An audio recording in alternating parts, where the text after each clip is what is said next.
ক্ষমতায় আছি এটা ফিল করতে পারছি না। আমার কাছে মনে হচ্ছে আমি একটা দায়িত্বে আছি, পাবলিক সার্ভেন্ট হিসেবে সেই কাজটাই করছি। আর আপনি যেটার কথা বলেন যে সারা দেশে প্রচুর সাংস্কৃতিক অনুষ্ঠান হচ্ছে, ফলে শিল্প সাহিত্য বন্ধ হয়ে যাচ্ছে, এই প্রোপাগান্ডা যেটা ছড়ানোর চেষ্টা করা হচ্ছে এটা ঠিক না। তবে তার মানে কি এই যে আমি অস্বীকার করছি যে কোথাও কোথাও কিছু ঘটনা ঘটেনি? নিশ্চয়ই ঘটেছে। যেমন আপনি যে ঘটনার কথা বললেন, আমরা টাঙ্গাইলের লালন মেলার কথা জানি। পাশাপাশি আবার এটাও দেখেছেন যে লালন মেলা কিন্তু আবার স্থানীয় প্রশাসনের হস্তক্ষেপে মিটিংয়ের মাধ্যমে এটা আবার 23শে ফেব্রুয়ারি হচ্ছে।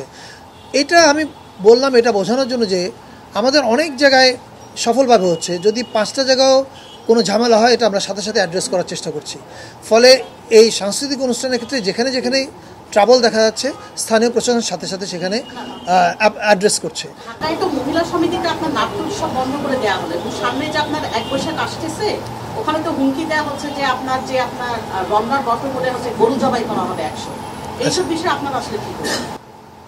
এটার উত্তর আমি দিয়েছি। আপনি যদি পত্রিকাও ছাপা আছে, আমি বোধহয় আপনি লক্ষ্য করেননি। ঢাকা মহানগর নাট্য উৎসব নিয়ে যে ঘটনা ঘটেছে এটার পেছনে কারণটা আপনাদের জানতে হবে।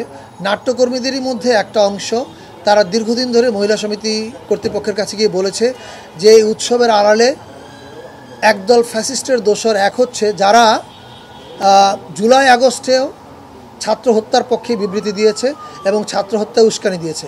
ফলে ওই নাট্যকর্মীরা দাবি জানিয়েছে যে শিল্পের স্বাধীনতার আড়ালে এদের বিচারের আগে এরা যেন এখানে না আসে। এটা তাদের দাবি। এখানে মহিলা সমিতির এটার সঙ্গে সরকারের সম্পর্ক নাই, এটার সঙ্গে কোনো কোনো বিশেষ সম্প্রদায় কোনো গোষ্ঠীর সঙ্গে জড়িত না।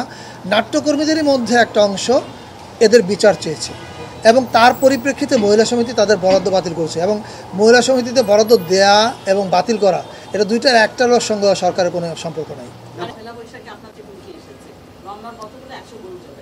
আমি দেখেন আবার বলছি, সোশ্যাল মিডিয়ায় অনেক কথা অনেকে বলবে, সব আচ্ছা আমি শেষ করি। সোশ্যাল মিডিয়া অনেক কথা বলবে, প্রত্যেকটা কথার উত্তর তো আর আমরা দিতে পারি না রাষ্ট্রের একটা দায়িত্বপূর্ণ জায়গা থেকে।